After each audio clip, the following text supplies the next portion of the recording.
Hi guys, I think spring has finally sprung here in London. The weather's changing, it's getting slightly warmer, the daylight hours are increasing, so the days are getting longer. It's not getting dark at 4 o'clock in the afternoon anymore, and it's a nice day today. I'm headed over to Piccadilly, so I thought rather than take the tube, I'd take a stroll through Hyde Park and maybe a cycle as well. I say Hyde Park, but technically I'm not actually in Hyde Park. I'm in Kensington Gardens right now.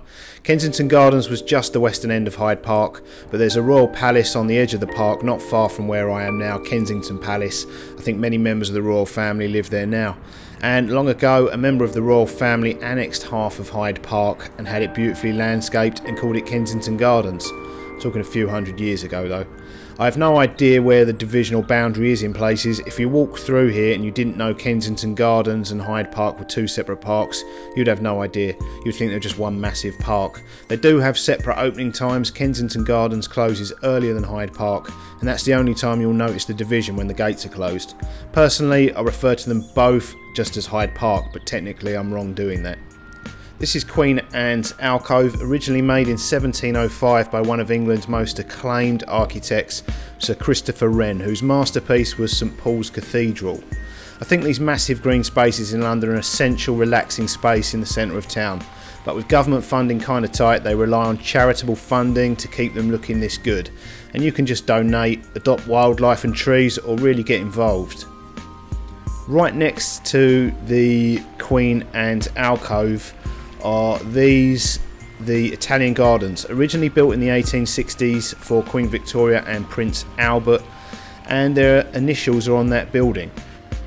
The building was the pump house for the fountains. Originally, when the Italian Gardens were built, it would have housed a huge steam engine to power the fountains. People use these parks for different things. I'm just walking through today, heading to the shops, but there are loads of people here as well, walking around, enjoying the fresh air. There are people exercising, cycling, rollerblading, and there are a lot of families, I guess, just enjoying the fresh air and feeding the ducks and the swans.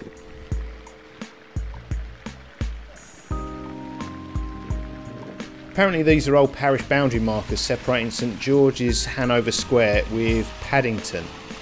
The Italian Gardens overlook the river called the Long Water, which runs through Kensington Gardens into the Serpentine Lake in Hyde Park. I had to look up who this was. I guess that's the great thing about making vlogs. I'm learning stuff I never knew.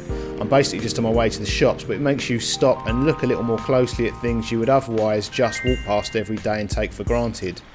That statue was of Edward Jenner, who was an English doctor who invented the world's first vaccine, a smallpox vaccine. It's a medical development so significant it is said his work has saved more lives than the work of any other human. I'm going to walk down to the Princess Diana Memorial Fountain, and there's a cycle bay quite close to the fountain, so I'm hoping there is a bike available so I can ride the rest of the way to Hyde Park Corner. Otherwise it's going to be a long walk. When you read the figures about how large Hyde Park is, it often doesn't include the size of Kensington Gardens, because as I was saying earlier, they're technically two separate parks, and today I'm walking diagonally across the two of them, so hopefully I can speed my journey up a little by cycling along the cycle path next to Rotton Row, the sand covered bridleway that's used to ride horses here in town, although apart from the household cavalry I don't often see people using it. Spring is definitely in the air and the wildlife is getting frisky. I'm guessing that's a boy and he's trying to chat up the girl.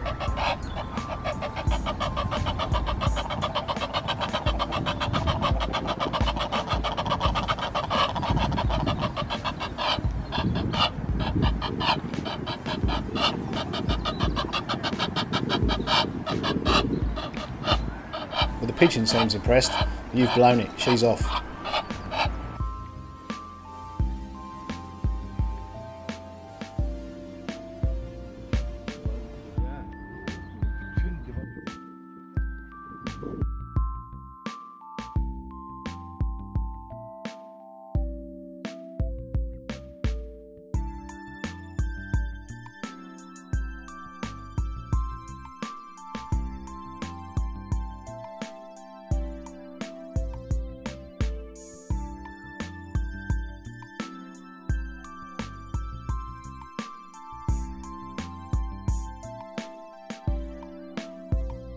This is the Serpentine Lake. and it's the first really nice day we've had in a long while, so there are people out on the pedal powered boats already.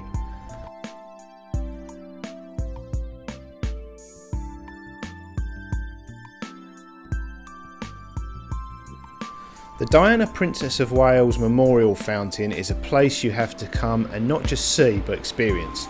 Pictures never capture what's really here. The fountain's amazing, but it's impossible to capture the true scale of it in its 360-degree environment.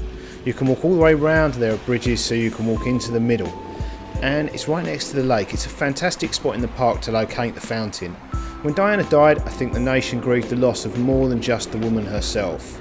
So when you come here, it's a monument, and that often makes people reflective and gives it a peaceful tranquility. And the noise of the constantly flowing and cascading water drowns out the background noise of the park. It's the interconnectivity of all these things that give this place a feeling and a magic you can only experience by being here.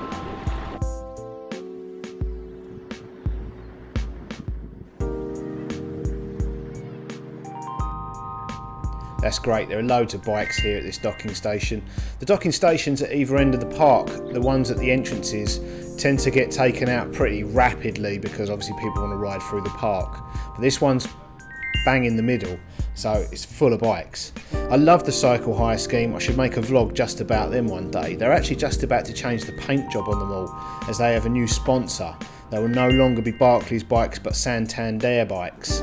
Everyone affectionately calls them Boris bikes after the London Mayor Boris Johnson. I don't think they were even his idea, he just was in office when the plan was finished and launched.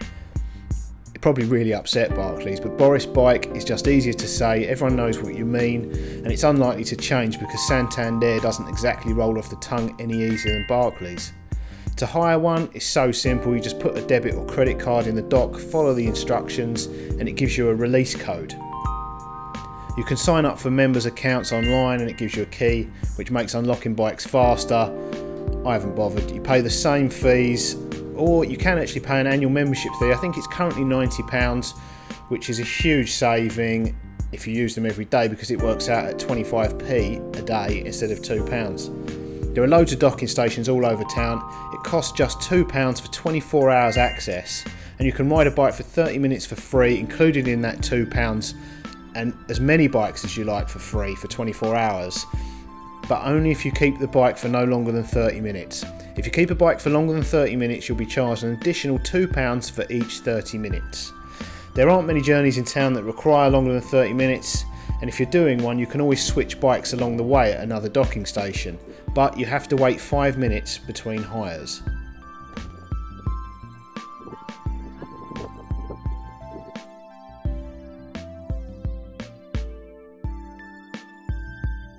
I'm going to drop the bike off at the docking station down here at Hyde Park Corner and walk the rest of the way. It's nearly Easter and my girlfriend will be expecting a chocolate Easter egg, so I'm off to one of the oldest chocolate shops in London, and a shop who have had many celebrity clientele over the last century they've been trading, including Her Majesty the Queen, but who are also most proud to count the late author Roald Dahl as a customer. Roald Dahl was a World War II fighter pilot, and a good one by all accounts. Then he became an intelligence officer for MI6, and his colleagues included Ian Fleming, the author of James Bond. And Dahl actually wrote the screenplays for 2 of Fleming's novels, James Bond You Only Live Twice and Chitty Chitty Bang Bang.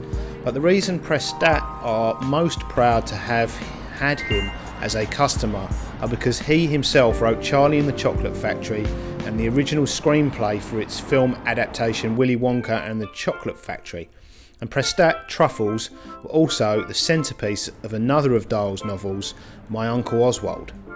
My girlfriend loves the pink champagne truffles from Prestat. I had a quick look on the website, and if they have one, I'm going to get a London gin truffle Easter egg. Prestat describe it as an extravagant egg made from the finest milk chocolate flavoured with lemon oil. It is filled with truffles made with ganache flavoured with gin and Mediterranean lemon oil, all enrobed in a creamy white chocolate. A bite of Prestat's homage to London gin and tonic reveals another secret ingredient, a magical fizz that tingles on your tongue.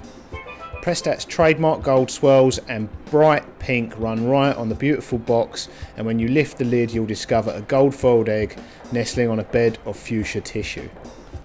Sounds good, huh? So let's go and see if they have one.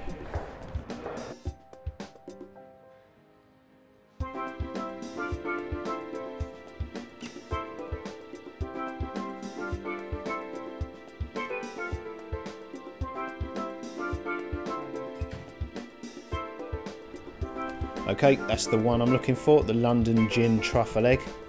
Trust me, the smell in here is amazing. The chocolates look amazing too. I think I'll pick up a bar for myself while I'm here.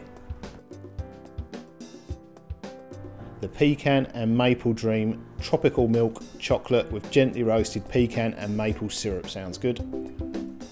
Thank you.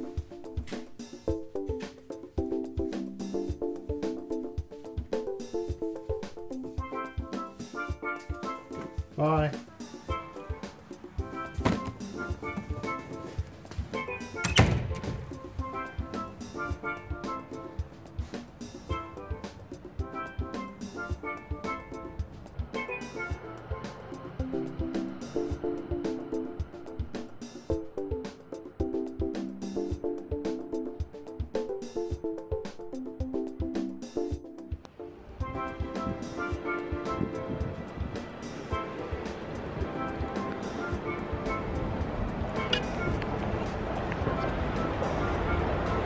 Thanks for watching, guys. If you like this video, please click the thumbs up like button, and if you'd like to be one of the first to see my new films, the subscribe button.